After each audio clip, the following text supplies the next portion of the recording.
50억 클럽 특검을 통과시킵시다.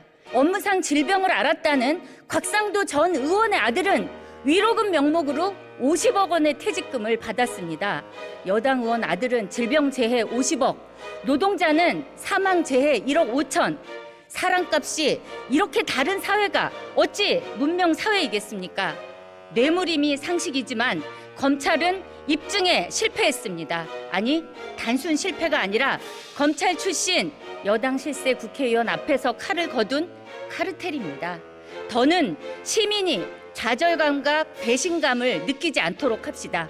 재척 사유가 있는 양당 대신 비교섭 단체가 추천하는 특검으로 우리 사회 공정을 회복합시다. 존경하는 동료 시민 여러분, 김진표 국회의장님과 선배 동료 의원 여러분, 정의당 원내대표 이은주입니다. 오늘도 한국 정치는 내전 중입니다.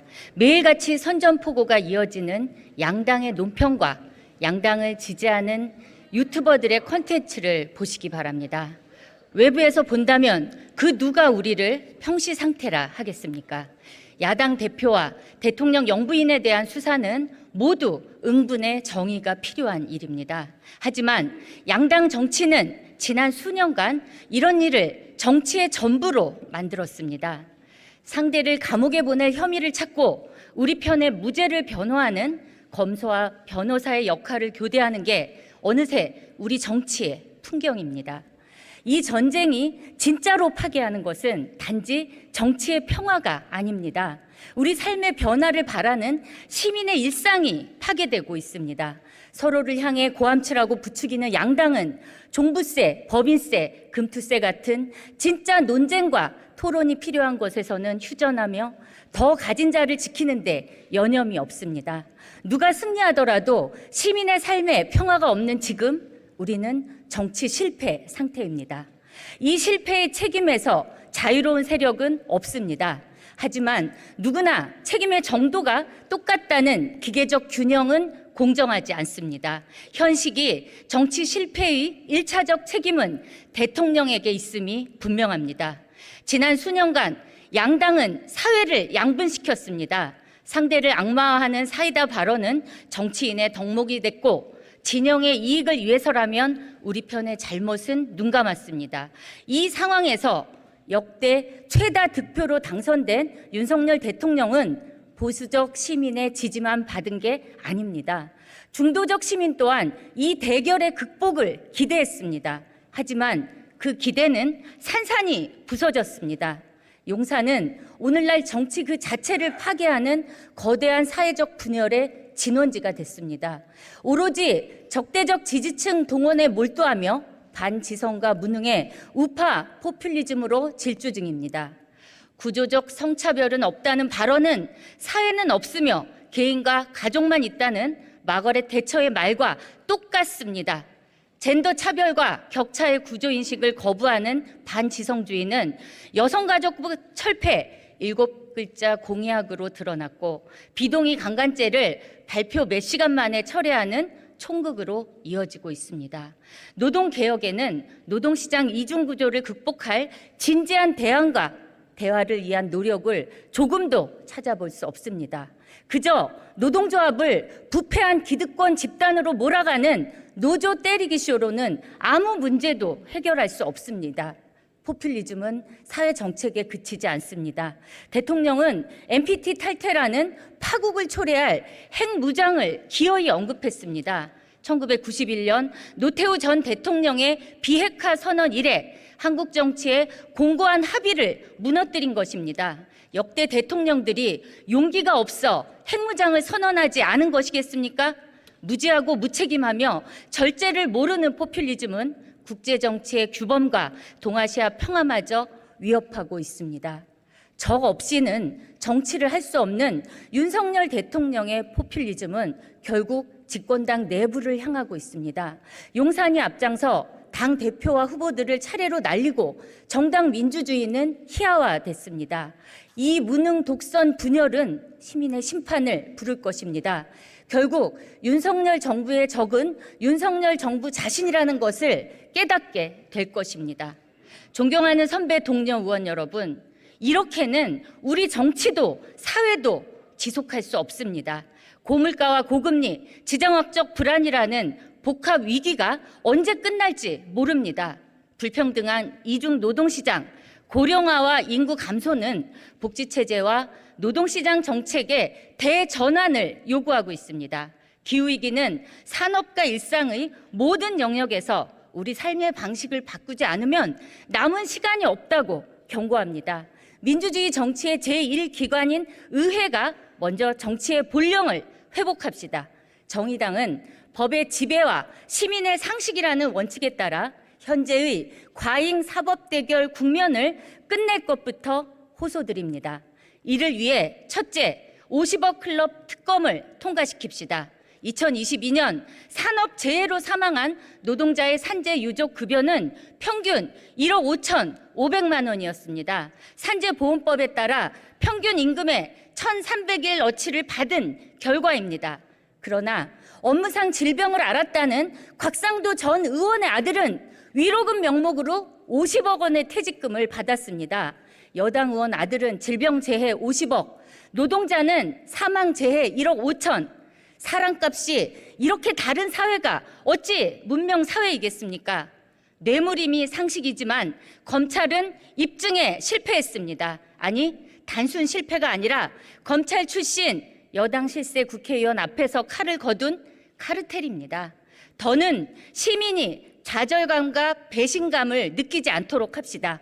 재척 사유가 있는 양당 대신 비교섭 단체가 추천하는 특검으로 우리 사회 공정을 회복합시다. 둘째, 더불어민주당 이재명 대표에 대한 체포동의안 처리 문제입니다.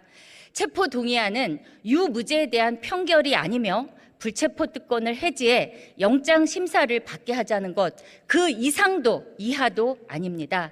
그간 이재명 대표는 무고를 주장하며 검찰 수사에 협조해 왔습니다. 말씀대로라면 영장 심사를 거부할 이유가 없습니다. 민주화 이후 불체포 특권은 부패나 비리를 저지른 정치인의 수사를 막는 수단으로 전락했습니다.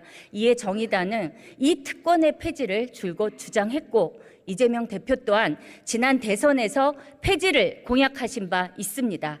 특권을 포기하고 영장 심사를 받는 것이야말로 그 말에 책임지는 행동입니다. 정의당은 이번에도 그간 체포 동의안과 마찬가지로 판단할 것입니다. 셋째, 김건희 여사의 도이치모터스 주가 조작 의혹 사건을 즉각 수사해야 합니다. 입시 서류 조작이 당락과 상관없는 범죄이듯 주가 조작은 성패와 상관없이 자본시장의 건전성을 파괴하는 범죄입니다.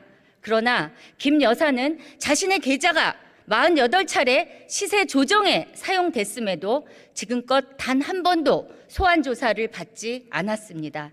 지난 정권에서는 검찰총장의 배우자라는 이유로, 이번 정권에서는 영부인이라는 이유로 공수를 교대해 비호받고 있습니다. 대통령실이 나서서 메시지를 쏟아내고 사실상 수사의 가이드라인까지 제공하고 있습니다. 법 앞에 평등이라는 우리의 헌법 11조가 왜 용산에는 적용되지 않는 것입니까? 김건희 여사에 대한 철저한 수사는 살아있는 권력에 대한 수사일 뿐만 아니라 대한민국 자본시장의 신뢰를 회복하기 위한 수사입니다. 검찰은 즉각 김건희 여사를 소환 조사하여 이 오랜 논란에 종지부를 찍으십시오. 거부한다면 정의당은 입법부 일원으로서 이 수사를 진척시킬 판단을 하겠습니다. 존경하는 선배 동료 의원 여러분, 과잉 사법 대결 국면을 정리하고 우리 정치가 해야 할 3대 과제에 대해 말씀드리겠습니다. 첫째, 노란봉투법을 통과시키고 일하는 시민 기본법을 제정합시다. 이번 주 국회 환경노동위원회는 노동조합법 개정안을 통과시켰습니다.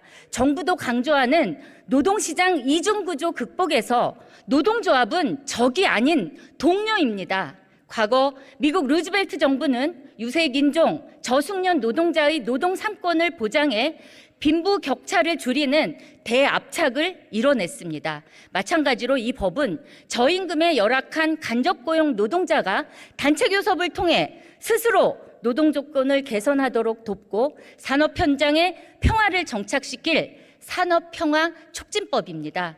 정부는 헌법의 노동상권, 법원의 판결, 국가인권위원회와 국제노동기구의 권고에 따른 노란봉투법에 대한 거부권 협박을 중단하고 이제라도 진지한 대화에 나서십시오.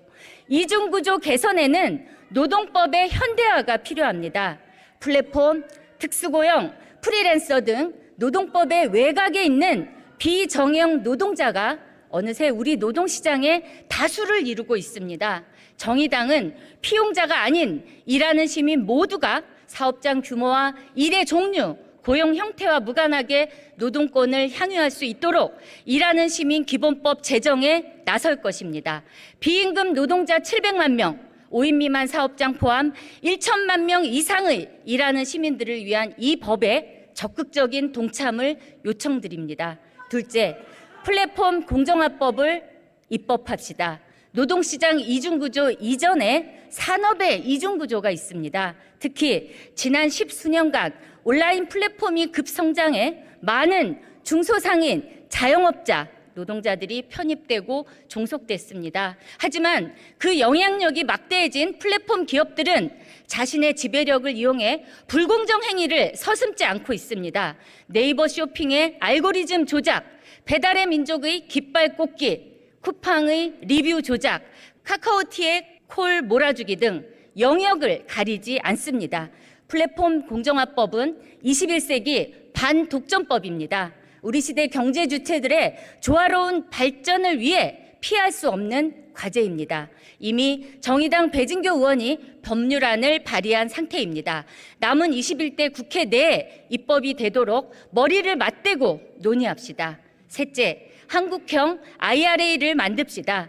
지난해 거대 양당은 법인세를 과세 구간별로 1%포인트씩 인하했습니다. 세계가 기후경제로의 전환과 미래 성장 산업을 위해 재정의 적극적인 역할을 강조하지만 우리는 거꾸로 간 것입니다.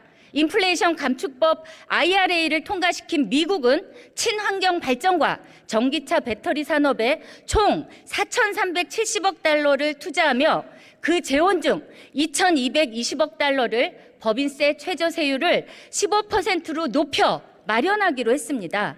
유럽연합 또한 화석연료 기업에 연대 기여금을 부과하고 이를 녹색 전환 과정에서 취약계층의 복지에 쓰기로 했습니다. 정의당은 세금 제대로 걷어 위기에 전략적으로 대응하는 한국형 IRA 법안을 제출하겠습니다. 미래 세대에는 기후정의를, 우리 경제에는 신성장 동력을, 노동자에게는 새로운 일자리를 제공하는 기후경제 선도국가의 청사진을 그리겠습니다. 존경하는 선배 동료 의원 여러분, 새해 벽두부터 윤석열 대통령은 노동개혁의 첫걸음이 노조의 회계 투명화에 있다고 강조하고 있습니다. 오랫동안 노동조합 현장에서 일해온 저는 실소를 금치 못합니다. 복수노조 시대 경쟁과 감시가 일상화된 노동조합에 대규모 회계 부정이 자리 잡을 수 없기 때문입니다. 현행법에도 이미 회계 결과를 조합원에게 공개할 의무가 있습니다. 이 가짜 기득권 때리기는 노정 관계의 파탄만 불러오게 될 것입니다. 정의당은 우리 사회 진짜 기득권과 금기에 도전하겠습니다. 첫째, 의사수를 늘리겠습니다. 대한민국은 인구 1,000명당 의사 수가 2.5명으로 OECD 3.6명에 비해 턱없이 부족합니다. 1998년 3,300명이었던 의대 입학 정원은 2006년 이후 3,058명으로 오히려 줄었습니다. 같은 기간 변호사 합격자가 1,000여 명에서 1,700여 명으로 늘어난 것과는 정반대입니다. 이로 인해 소아과는 지원자가 없고 서울은 종합병원조차 수술할 응급 의사가 없으며 지방은 응급, 심내혈관 질환 의사가 태부족이라 의료 공백이 더 커지고 있습니다. 하지만 의사수 확대는 의사 집단의 반발로 논의가 멈췄습니다. 이 기득권을 그대로 두고 의료 수요가 점점 더 많아지는 고령화 시대에 대비할 수 없습니다. 기존 방안을 포함해 국회가 의사수를 확대하도록 적극 논의에 나섭시다. 둘째, 종교단체의 회계 투명성을 강화하겠습니다. 2017년 종교단체에 대한 정부의 국고 보조금만 4,613억 원, 교인들에 대한 세액공제가 1조 규모였습니다. 국민의힘 측 주장대로 지난 5년간 노동조합에 대한 정부 보조금이 1,500억 원이라면 종교법인은 세액공제를 제외하고도 1년 지원 규모가 15배에 달합니다.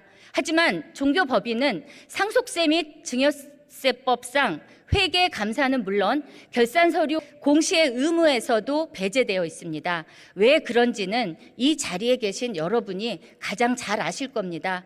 이로 인해 한 대형 교회에서는 800억 원 규모의 비자금 문제가 발생했고 일부 사찰은 자산 문제로 심각한 분쟁을 겪기도 합니다. 몇몇 종교법인들은 자진해 외부 회계 감사를 받고 재정 상태를 공개한다는 것을 잘 알고 있습니다.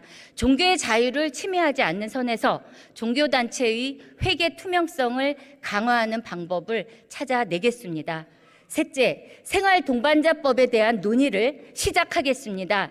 이번 주 법원은 다수결의 원칙이 지배하는 사회일수록 소수자의 권리에 대한 인식과 이를 보호하기 위한 노력이 필요하다며 동성 배우자의 건강보험 피부양자 자격을 인정했습니다. 복수의 정당이 사회를 빠짐없이 대표하라고 만들어진 민주주의 의회가 할 일을 법원이 대신한 것에 부끄러울 뿐입니다. 미국, 영국, 독일 등 주요 국가들은 물론 이웃 민주주의 국가인 대만도 동성혼을 인정하고 있습니다. 우리 사회에는 다수의 눈에 보이지 않을 뿐 이미 다양한 형태의 가족이 존재합니다. 다만 그 권리를 인정받지 못할 뿐입니다. 그럼에도 종교법인의 회계 문제와 마찬가지 이유로 우리 정치는 이 논의에서 한 걸음도 못 나가고 있습니다. 정의당은 곧 생활동반자법을 내고 모든 시민의 가족 구성권 보장을 위한 논의를 시작하겠습니다. 존경하는 동료 시민 여러분, 선배 동료 의원 여러분, 정치에 대한 피로가 극에 달한 지금 국회에서는 정치개혁을 위해 정파를 초월한 행동이 시작됐습니다. 141명의 여야 의원들이 함께하는 초당적 정치개혁 의원 모임이 만들어졌습니다. 그에 앞서 지난 여름부터 초재선 의원들이 중심이 돼 정치개혁을 위한 토론을 진행해 왔으며 여야 청년 정치인이 함께하는 정치개혁 2050도 활동하고 있습니다. 돌이켜보면 민주화 이후 압도적 총선 승리가 정치를 좋게 만든 적은 없습니다.